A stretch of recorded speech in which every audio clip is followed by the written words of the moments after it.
লোডশেডিংয়ে অতিষ্ঠ হয়ে রেললাইনে গিয়ে ঘুমাচ্ছিল দুই যুবক, ট্রেনে কাটা পড়ে মৃত্যু। মঙ্গলবার ১১ আগস্ট দিবাগত রাতে মহেশপুর উপজেলার রেল স্টেশন এলাকায় এ দুর্ঘটনা ঘটে। জুতা, মশার কয়েল এবং সাথে কিছু ভিডিও স্মোকিং জাতীয় জিনিস আছে।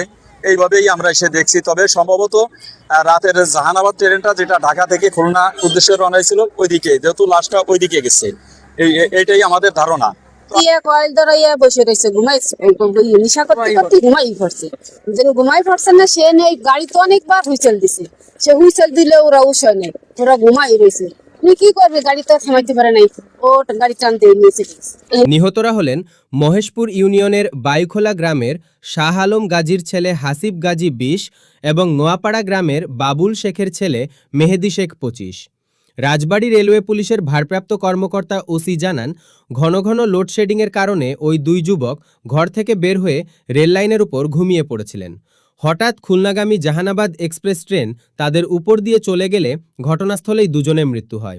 ভাঙা রেলওয়ে পুলিশ ঘটনাস্থলে পৌঁছে আইনি প্রক্রিয়া সম্পন্ন করবে।